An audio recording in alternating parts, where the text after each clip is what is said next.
교회에서 제가 자랐어요. 제가 자랐을 때는 교회가 좀만했어요.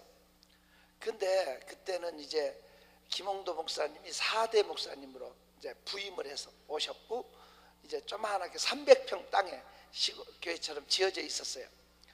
그 시절에 이제 그분이 오셔서 1년 만에 1,500명으로 부흥되고 막 이렇게 해서 막 부흥에 불이 붙기 시작했죠.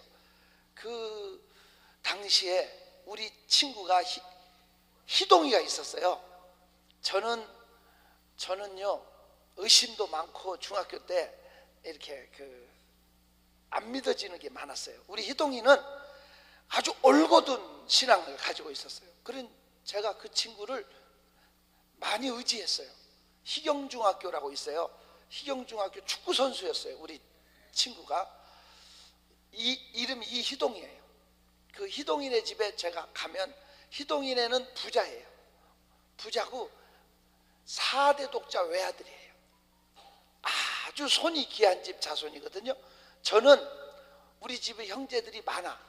6남매에다가 가난해. 그러니까 먹을 게 늘 쿵하고, 수제비를 가지고 한 끼 끓여서 오면은 수제비 안에 있는 그거 내용물을 더 먹으려고 덤벼갖고, 그래서 다 못 먹고 그런 때도 있고 그랬어요. 그렇게 배고픈 시절에 나는 희동이네 집을 자주 갔어요. 희동이 엄마 아빠는 집사님이에요. 믿음 좋은 집사님들이고, 항상 성화 액자가 있고 성경책이 펴 있고 분위기가 경건해요. 우리 집은, 우리 아버지는 약주를 들고는 못 가도 마시고는 가는 분이라, 약주를 드시고 오면 패요. 저를. 네 애비 여기 있는데 교회 가서 남의 애비 부르냐고. 우리 아버지는 패요. 그 친구네 집 가는 건 말 안 해요. 교회 가는 건 문제 삼아요. 그래서 희동이네 집에 자주 갔어요. 친구네 집 간다고. 제가 친구네 집을 자주 간 이유가 뭘까? 먹을 게 많아서. 그렇게 나를 수준 이하로 보지 마. 경건한 분위기 때문에 갔다 오면 어디가 뿔나?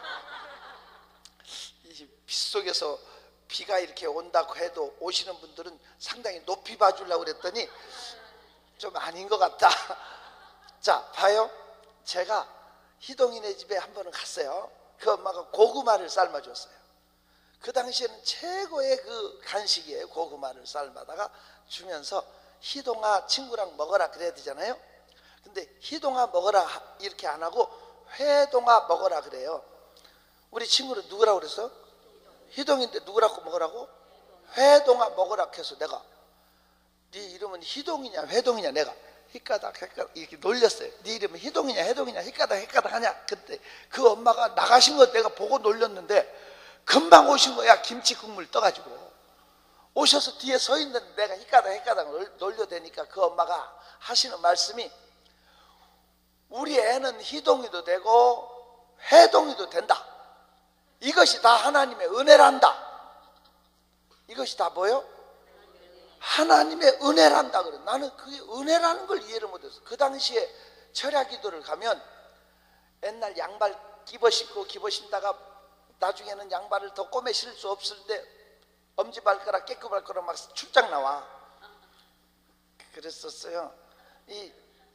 우리 장로님이 양발이 빵꾸 났어. 그래서 발가락이 2개가 나왔더라고. 그래서 내가 옆에서 장로님 양발 빵꾸 났네요. 그랬더니 우리 장로님이 발가락을 끄덕끄덕 하면서 이것도 다 하나님의 은혜란다 그래요. 나는 그 교인들이 말도 안 되는 거 가지고 은혜다 이거 이해를 못했어요. 그래서 그 엄마가 희동이도 되고 회동이도 되는 게 다 뭐요? 하나님의 은혜란다. 그게 이해가 안 돼서 내가, 그게 왜 은혜인데요? 내가 그랬어요. 그랬더니 그 엄마가 앉아서 하시는 말씀이, 자기 애 희동이가 100일도 안 돼서 갓난아기 때 죽었대요. 그분이 꼭 남의 집 얘기하듯이 그래요. 너무 손이 귀한 집 자손이 죽으니까 차마 눈물도 안 나오고 묻을 수가 없더래요. 4대 독자 외아들인데 죽으면 당연히 묻어야 되는데, 그 엄마는 죽은 애를 깨끗이 씻겨서 애기 옷을 입혀서 교회로 갔대요. 교회로 가서 강대상 위에다가 애를 눕혀놓고 그 밑에 엎드려서 밤새도록 철야기도를 했대. 하나님, 우리 애기 살려주세요. 우리 애기 목숨 돌려주세요. 밤새도록 기도하고 목사님이 새벽 기도 나오시더래. 강단으로 올라오시는데 목사님 붙잡고 목사님 우리 애기 아파요. 기도해 주세요. 그랬대. 그래서 내가 또 물었지. 왜 죽었는데 아프다고 그랬어요? 그랬더니 죽었다고 그러면 목사님이 기도 안 해줄까 봐서 아프다고 그랬대. 근데 목사님은 죽은 애인지도 모르고 갔다 손을 얹었는데 애가 살아나 버렸어요. 응애응애 울기 시작한 거야. 그래서 애 목숨이 다시 돌아왔기 때문에 회생했다고. 회동이야. 그런데 호적이 올릴 때는 혀가 안 돌아와서 희동이로 올렸대. 그래서 회동이도 되고 희동이도 되고. 이게 다 하나님의 은혜 맞죠? 맞죠? 어찌됐든 존경하는 성도 여러분, 은혜라는 것을 우리가 오늘 이해했으면 좋겠어요. 은혜가 뭐냔 말이에요. 은혜. 오늘 천사 가브리엘이 예수의 모친이 될 마리아를 찾아가요. 처녀인 마리아를 찾아가서 이제 수태고지를 하는 거예요. 맞죠? 내가 이제 하나님의 아들을 잉태할 거다, 이렇게 하는 내용 중에 오늘 본문이 마리아를 찾아가서 은혜를 받은 자여 그랬어요. 맞죠? 은혜를 받은 자여 평안할지어다, 주께서 너와 함께 하시도다 그랬어요. 자, 오늘 이 본문을 통해서 은혜를 받은 자여, 여기는 이 은혜가 크게 네 가지예요. 은혜를 받은 자의 뜻이 크게 몇 가지? 네 가지예요. 이 네 가지를 깨달았으면 좋겠어요. 은혜를 받은 자여 라는 뜻이 뭐냐? 첫째는 하나님이 함께 하는 자여 라는 뜻이에요. 은혜를 받은 자여라는 뜻이 뭐다? 은혜를 받은 자여 평안할지어다, 주께서 너와 함께 하시도다. 자, 봐요. 은혜 받으면요, 하나님이 나와 함께 하는 것이 느껴져요. 은혜 떨어지면 하나님이 날 버린 것 같고, 하나님 멀리 계신 것 같고, 안 계신 것 같아요. 가장 중요한 것이 은혜 받으면 하나님이 나와 함께 하는 것이 믿어져요. 오늘 은혜 받는 시간 됐으면 좋겠는데, 아, 하나님이 나를 이 자리에 보내셨구나, 하나님이 오늘 내 곁에 계시구나, 하나님이 나를 통해서 일하고 계시구나, 하나님이 나를 너무너무 사랑하는구나, 이게 은혜 받으면 깨달아져요. 이해가 돼요? 요한에슬레는 말하기를 이 세상에서 가장 좋은 것은 하나님이 나와 함께하는 것이다. 여러분, 하나님이 함께하는 것이 가장 위대한 것임을 믿어요? 주와 같이 길 가는 것 즐거운 일 아닌가. 우리 주님 걸어가신 발자취를 밝게 박수 힘차게 한 걸음 주 예수와 함께 날마다 우리 걸어가. 어린아이 같은 우리 미련하고 약하나 주의 손에 이끌려 생명길로 가겠네. 한 걸음 주 예수와 함께 날마다 우리 걸어가리. 하나님이 나와 함께 하심을 깨닫는 것이 은혜예요. 맞습니까? 제가 82년도에 서울 면목동에서 목회하고 있었는데요, 우리 교회 문집사라고 하는 분이 주산학원을 하고 있었어요. 주산학원, 그때 주산이 그분이 11단 주산 국가대표 선수로도 활동하시고 그런 분이었는데, 옛날 주산 부기 이런 학원이 있었잖아요. 우리 문 집사님이 주산 학원을 하고 있었는데, 학원 애들, 어린 애들 이렇게 꼭 끝나면 길 건너주곤 했는데, 길 건너려고 보니까 한 친구가 안 보이더래요. 벌써 내려간 거야.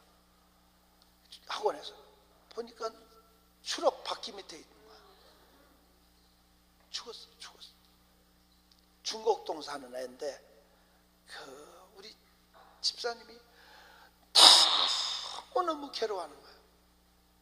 너무너무 괴로워. 2달 지났는데, 그 사건 후로 2달 지났는데, 우리 문 집사님이 날더러 그 엄마가 2대 독자 외아들인데, 애를 잃은 엄마가 얼마나 마음 아프겠냐고 날더러 위로 좀 해주러 가재. 위로해주러 가재. 죽은 엄마를 위로하러 가자는데, 저는 우리 문 집사님이 하도 그래서 갔어요. 남의 교인이에요. 우리 교인도 아니고. 중곡동에 이제 갔는데 엄마가 울고 있더라고요. 혼자 울고 있어요. 그래서 내가 가서 예배를 드리려고 하는데, 창세기부터 계시록까지 머릿속으로 수없이 넘겨도 설교할 게 없어. 내가 무슨 설교를 하고 있어? 아이를 잃고 우는 엄마한테 내가 뭐라고 설교를 하냐고. 무슨 말이 위로가 되겠냐고. 그래서 제가 기도를 했어. 기도를 하고, 하나님, 내가 무슨 설교를 해야 돼요? 엎드려 울고 기도하서. 그리고 제가 설교를 하나님이 주신 말씀을 했어. 시편 23편에 보면 바울의 아름다운, 다윗의 아름다운 목가적인 시가 나오잖아요. 여호와는 나의 목자신 나오잖아요. 근데 그 시를 가지고 설교를 하는데, 내가 사망의 음침한 골짜기를 다닐지라도 해를 두려워하지 않을 것은 주께서 나와 함께 하심이라. 주의 지팡이와 막대기가 나를 안위하시나이다. 제가 이걸로 설교를 했어요. 아무리 사랑하는 자식이라도 엄마도 함께 갈 수 없고, 선생님도 이렇게 아파도 같이 갈 수 없고, 죽음의 길은 친구도 같이 갈 수 없고, 죽음의 사망의 음침한 골짜기는 누구나 혼자 갈 수밖에 없는 거다. 하지만 주님은 함께 하신다. 주님은 사망의 음침한 골짜기도 함께 동행하시고, 사망의 음침한 골짜기 건너편에서도 하나님은 손잡아 주신다. 내가 그 자리에서 그 설교를 하면서 너무 좋은 거야. 왜냐하면 거기서 그렇게 말이라도 하고 도망 나올 수 있잖아. 뭐라도 설교를 했다는 게 중요한 거야. 그러니까 당신의 아들을 잃은 것은 안 됐지만 우리 주님은 함께 하셔서 사망의 강 건너편에서도 함께 하실 거니까 그분에게 맡기자. 나는 멋진 설교를 했다고 생각했어요. 젊은 목사가 그 당시에 동감을 안 해주네. 저 나름 위로를 받아. 야, 참 멋진 설교를 했다. 그래 놓고 대문까지 나오는데, 그 엄마가 대문까지 잘 가시라고 인사하러 나오더라고. 나오면서 날더러 하는 말이, 그 엄마가, 목사님, 잘해준 건 생각 안 나고요, 못해준 생각만 나서 너무 마음이 아파요. 또 우는 거야.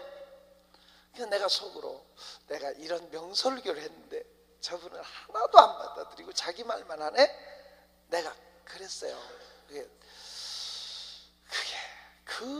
그런 것이 저한테 좀 하나님이 미리 작업을 하신 것 같아요. 그 사건 후로 2달 뒤에 제가 애를 잃었거든요. 제가 애를 잃었는데, 애를 잃을 때 제가 길거리에서 전도지를 한 장 받았어요. 바피어스 무슨 선교 신학교 거기서 주는 전도지라고 써 있대요. 그 책자로 돼 있어요. 조그마한 책자로 돼 있는데, 그 책 내용이 그 당시에 이렇게 허접하게 그냥 책자로 해서 주는 거예요.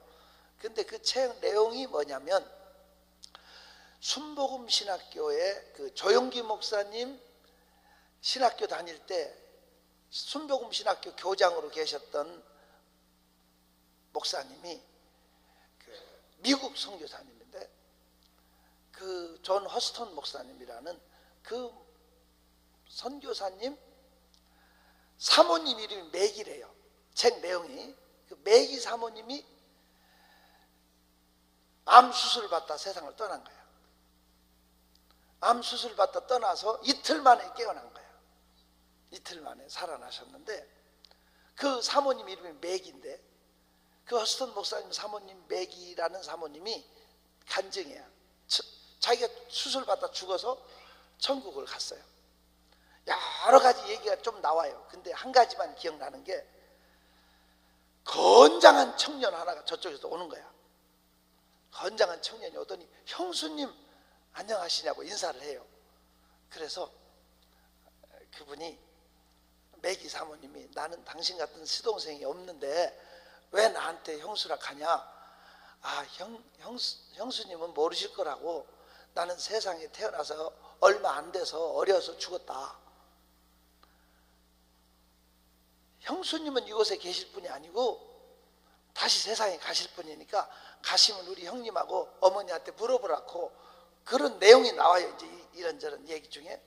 그 내가 무슨 생각을 했냐면 아기 때 죽었으면 가서 천국 가서 젖병 차고 있어야 되잖아.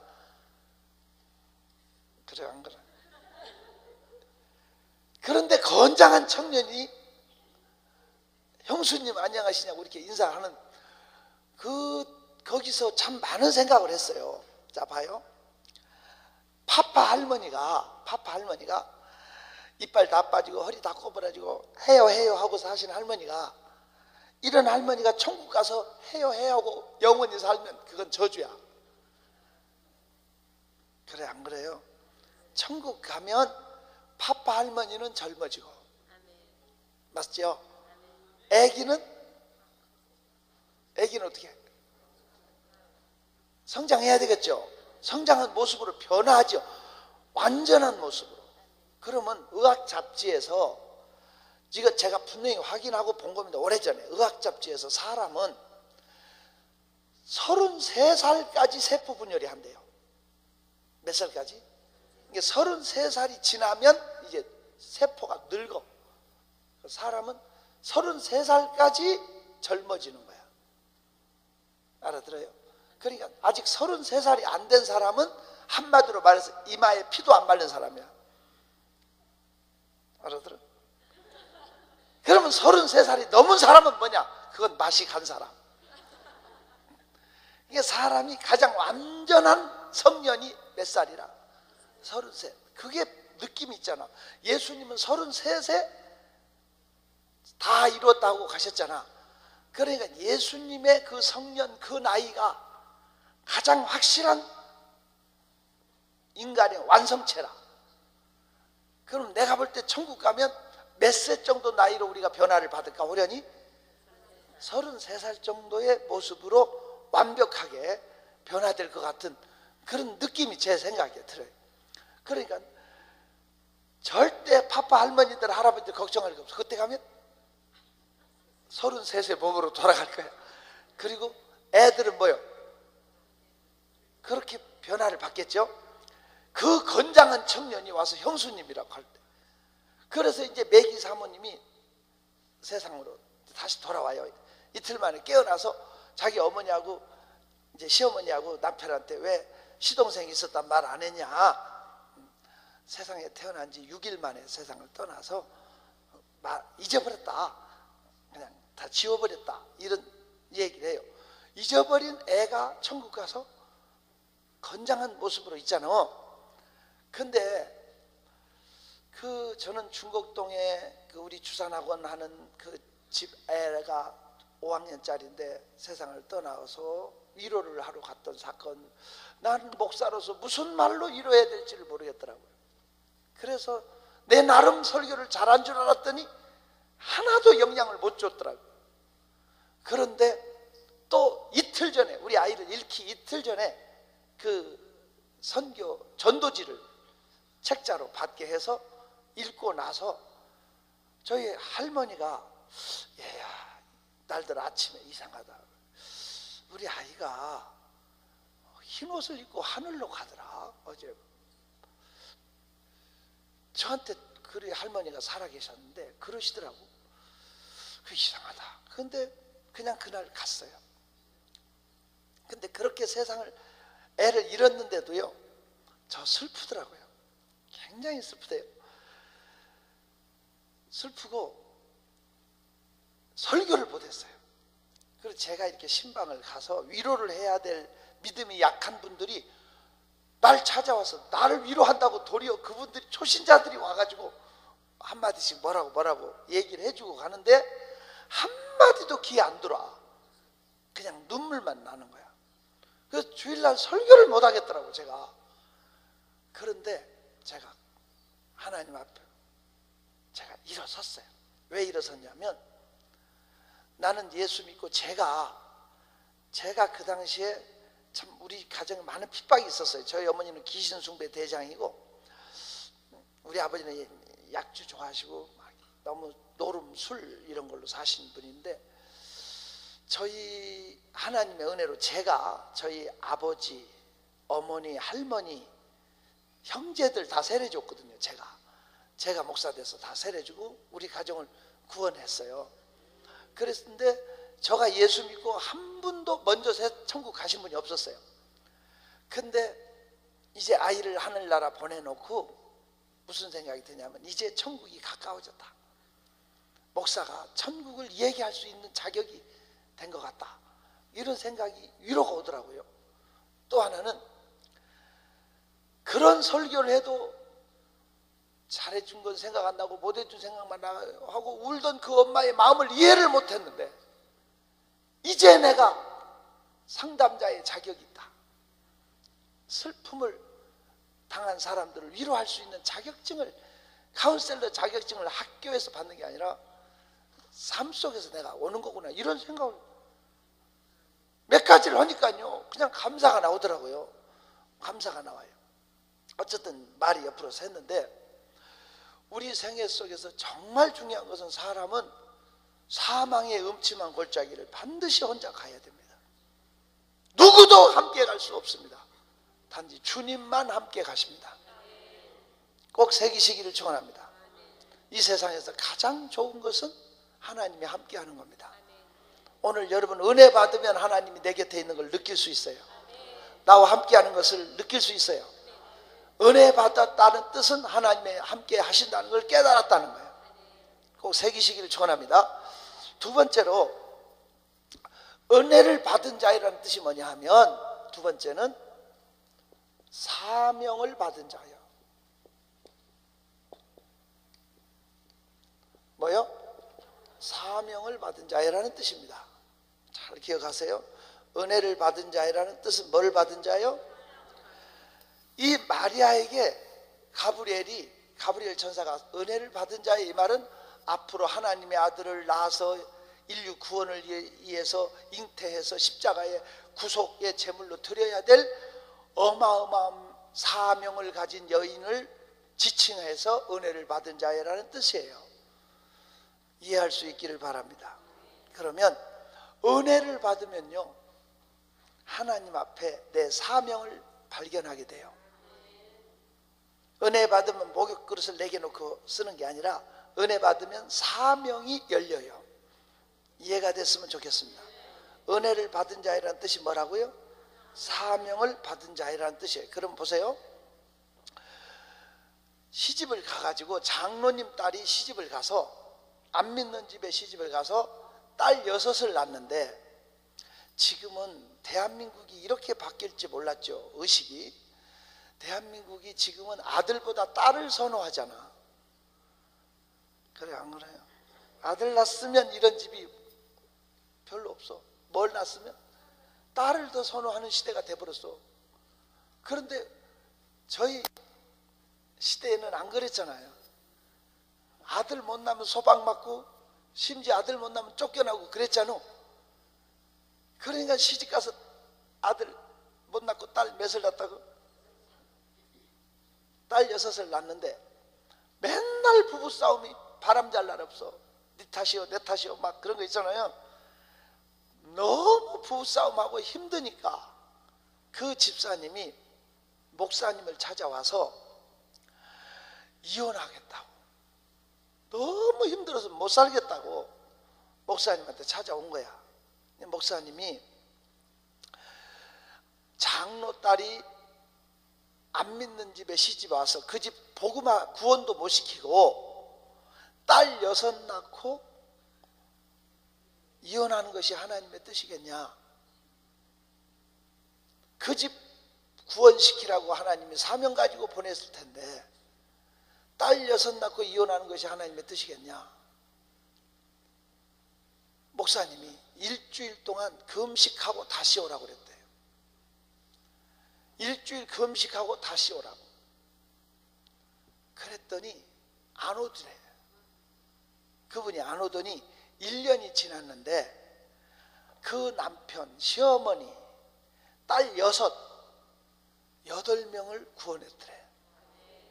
다 데리고 와서 인사를 시키는데 너무너무 알찌더래. 차를 가족을 대접을 했대. 그 목사님이 차를 대접하면서 남편이 황 씨인데, 황 선생 어떻게 해서 교회에 나오시게 됐어요? 그랬더니 이 남편 왈 1년 전부터 우리 마누라가 변했다고.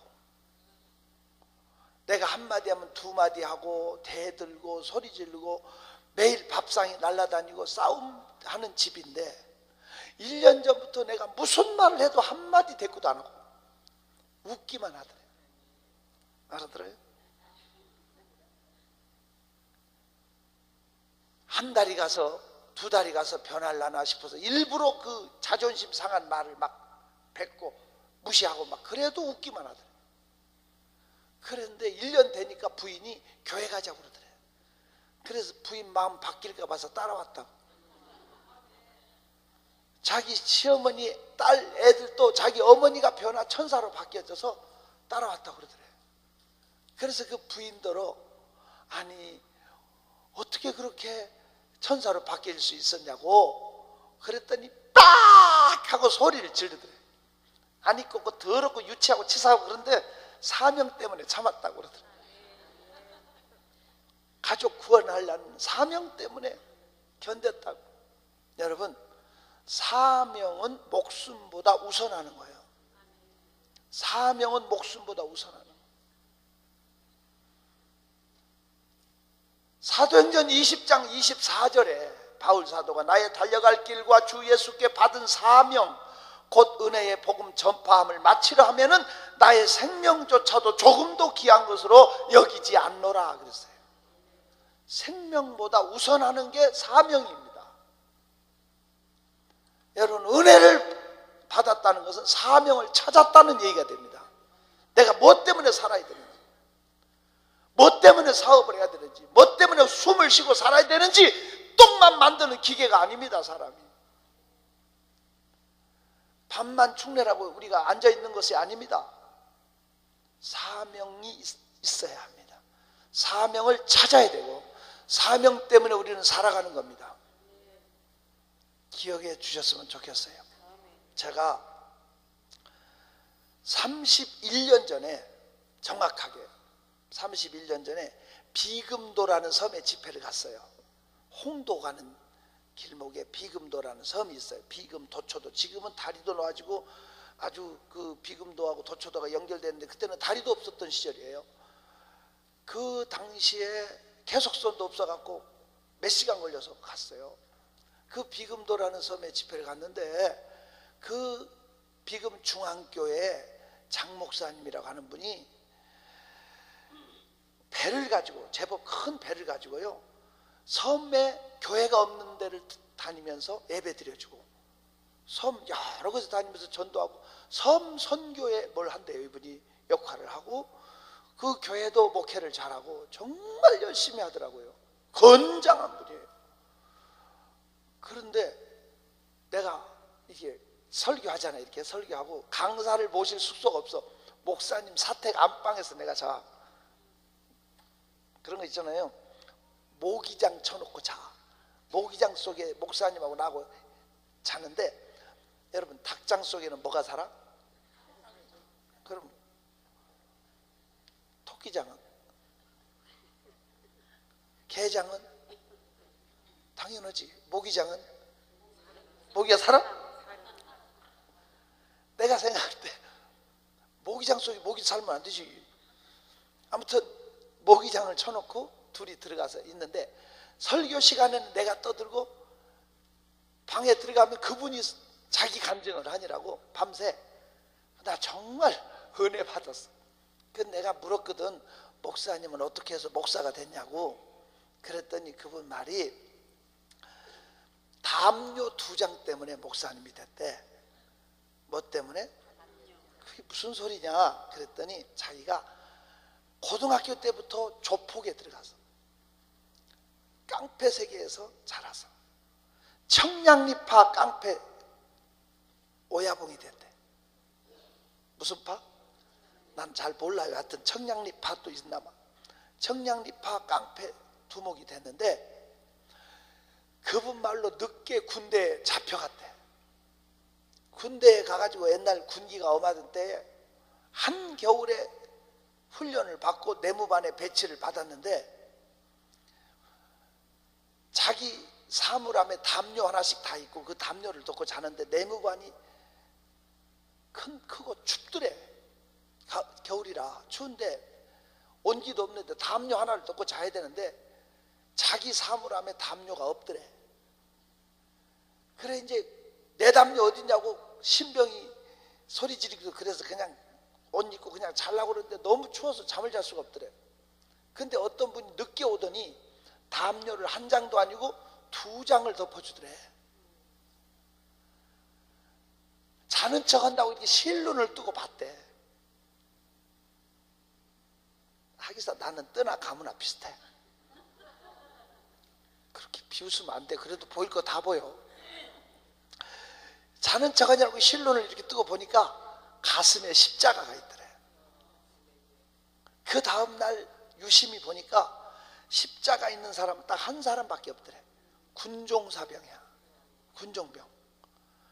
이분이 담요를 1장도 아니고 2장을 덮어주면서 조금 있으니까 싸우는 소리가 나더래. 야 이 새끼야, 네 담요 어디다 두고 들어오는 거야. 야 붙어 자면 따뜻하잖아. 이 사람이 자기 담요까지 준 거야. 찾아주고. 무슨 소리인지 알죠? 눈물 나도록 고맙더래. 신병 때. 그 다음날 고맙다는 인사를 할 수가 없더래. 왜? 자는 척하고 모른 척 했으니 그냥 마음에만 담아두고 있었는데, 몇 달 지나니까 자기 밑에 쫄병들도 들어오고 군기가 또 좀 빠지고 다른 건 다 참을 수 있는데 술 생각이 나서 못 견디겠더래. 그래서 밤에 담장을 넘어서 부대 밖으로 나가서 거나하게 술을 마시고 들어왔대. 항상 그렇게 하다가 장교 2사람한테 걸렸대. 신병 놈의 새끼 술 처먹었다고 조인트를 까더래. 알아? 되게 아파. 무릎 청강이 억합발로 차니까. 술김에 자기도 모르게 주먹이 나가버렸대. 장교 2사람이 뻗어버렸대. 그랬더니 7명이 담비더래.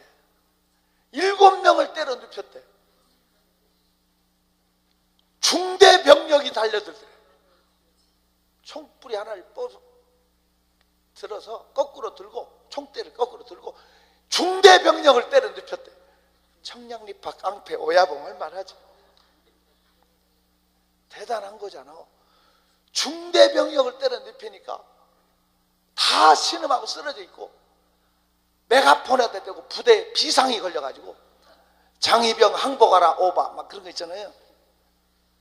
씩씩대면서 어떤 놈의 새끼든 놈을 죽인다고 막 대치하고 있는데 아무도 접근을 못하는데, 그 있잖아 군종병, 이분이 2 손을 앞으로 내밀고 얻어맞을까 봐서 꼭 강시처럼 뛰어들어. 장의병 왜 이래? 이러지 마. 때렸을까 못 때렸을까? 뭐 때문에? 차마 군종병을 때릴 수 없더라. 그 총대를 던져버리고 무릎 꿇고 울었대. 금방 이불망 같은 걸로 던져서 씌워버리더래.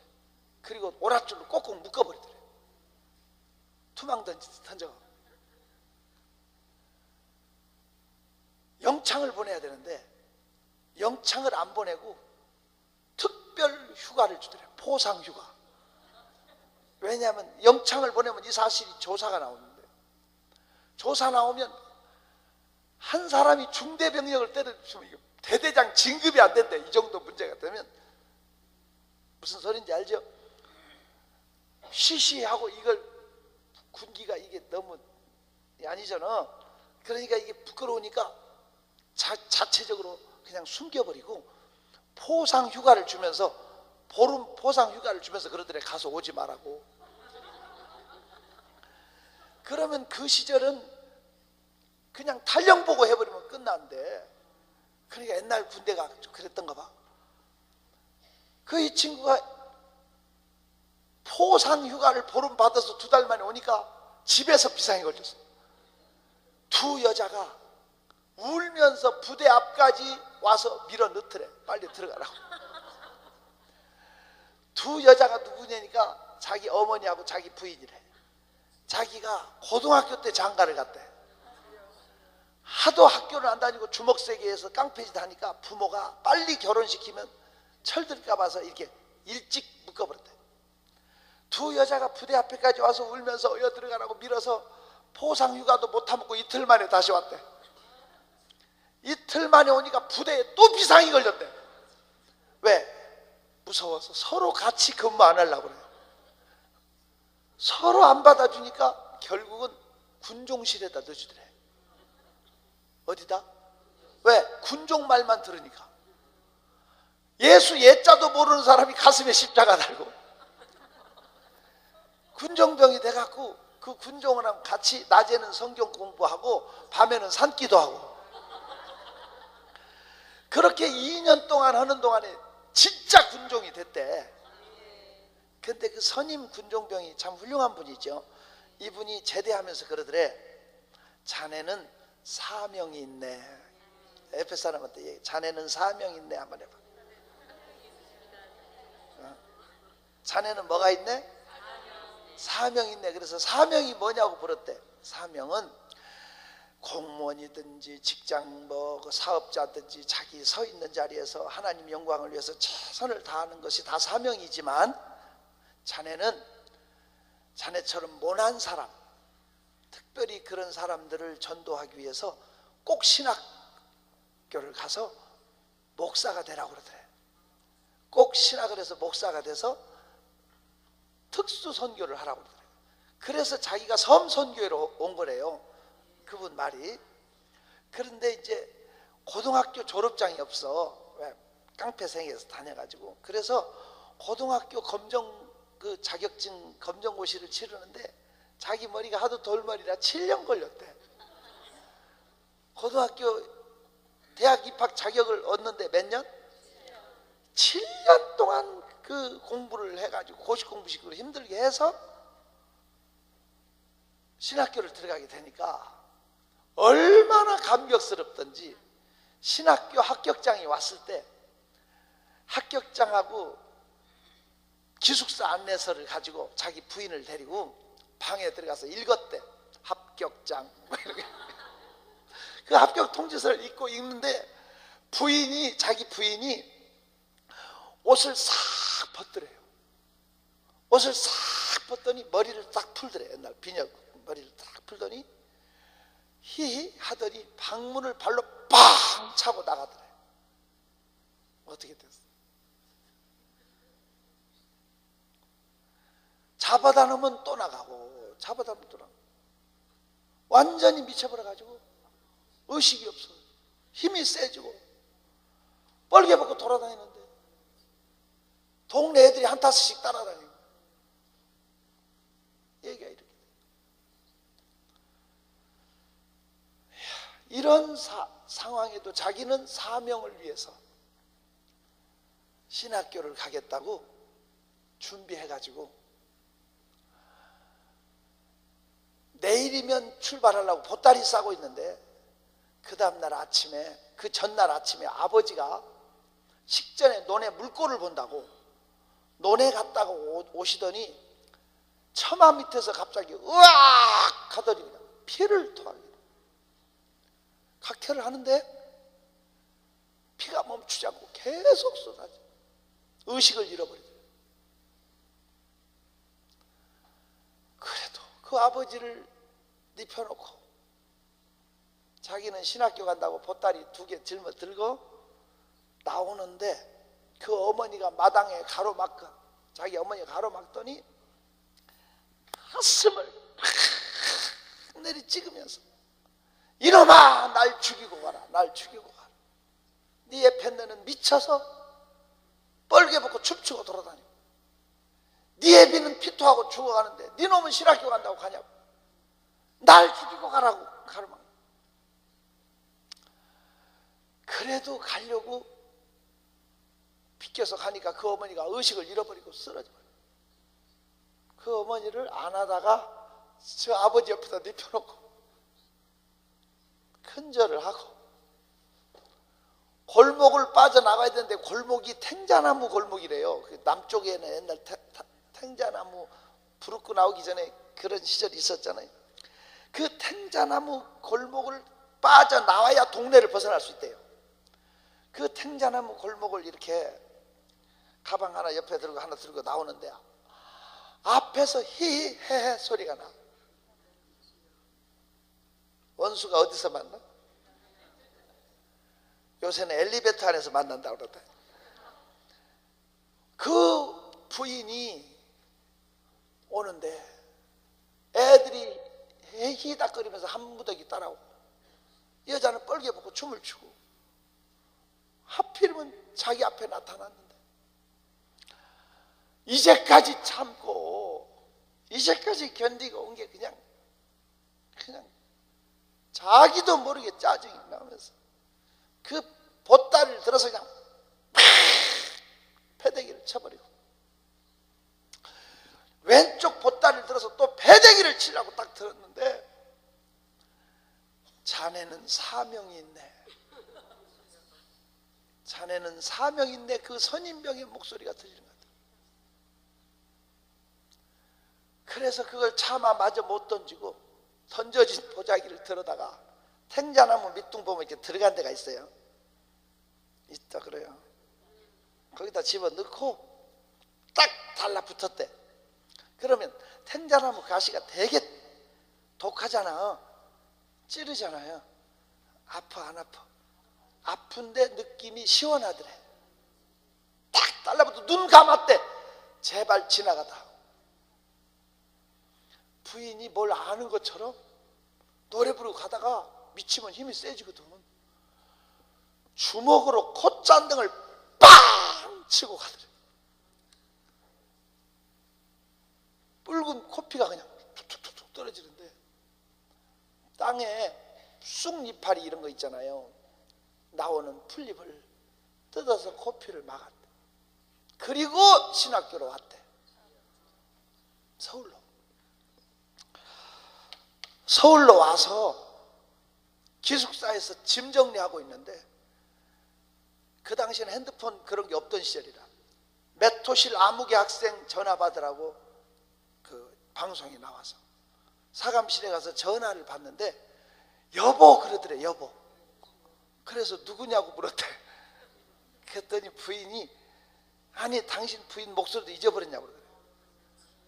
아니 어떻게 된 거냐고 그랬더니 그분이 신학교 기숙사에 들어서는 순간에 부인이 정신이 돌아가. 그 다음날 거짓말같이 그 아버지가 일어났더래. 여러분 보세요. 마귀란 놈은 사명을 꺾어버리려고 얼마나 지저대는지 몰라요. 배수진을 쳐요 아예. 근데 대부분 사람이 넘어져 버려요. 사명을 망각하고 살아. 사명을 잃어버리고 사명을 끝까지 믿음으로 하면 마귀가 포기하고 떠나. 우리의 싸움은 영적인 거예요. 영적인 싸움이에요. 저는 병도 영적인 걸 알아. 저희 형 둘이 죽고 동생들이 죽고 저희 집에 굿하고 맨날 짝도 춤추고 모닥불 펴놓고 그게 줄타기 하고 막 그런 걸 제가 어려서 보고 자랐는데, 저는 호적에도 안 올린 사람이거든요. 아예 형들이 죽고 또 저까지 죽는다니까 호적에 안 올렸죠. 10년 안에 죽는다니까. 병치를 그렇게 많이 했대. 맨날 나놓고도 구슬하는 거예요. 근데 그 점쟁이가 그 무당이 신내릴 때 내는 소리는 쇠가 이렇게 쫙 하고 그 쇠소리가 납니다. 무당이 신내릴 때 내는 목소리 아마 여러분들 알 거예요. 근데 저는요, 제가 입에서 귀에서 코에서 동시에 피가 쏟아지고, 제가 서울대학병원에서 제가 사형 선고를 받고 제가 민간요법으로도 못 고치고 죽어가는데 마지막 그게 귀신 소리가 들리더라고. 그래서 나는 귀신이 병을 줬다는 걸 알아요. 그래서 주님의 은혜로 저는 제 발로 걸어서 교회 간 게 아니에요. 엎혀서 갔는데 하나님이 지금까지 주님이 치료하셔서 제가 여기 서 있는데, 귀신이 나를 지배했을 때 2년 동안 내가 피토하고 있었지만 하나님 하자도 생각 안 나고 예수 예자도 생각 안 나더라고. 다 영적인 싸움이라니까 다 지워버리더라고. 멍해져요. 그걸 끌려서 지옥까지 가는 거야. 이 싸움에서 이겨야 됩니다, 여러분. 무너지면 하나님 영광 가려요. 이 성산에 와서 사명 찾아서 가야 돼. 사명 회복해서 사명 뺏기지 말고, 그래야 마귀를 이길 수 있어요. 영적 싸움인데 대부분 사람들이 90%는 넘어지더라고.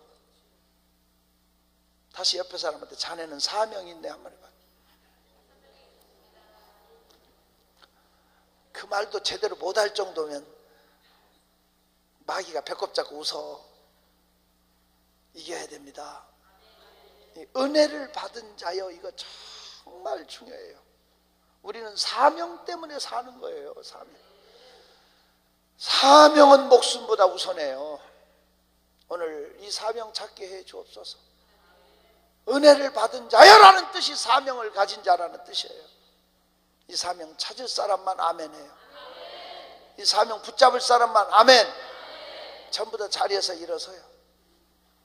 이 나머지는 이따가 오후 시간에 하고, 두 가지만 하겠어요. 두 손 높이 들어요. 하나님,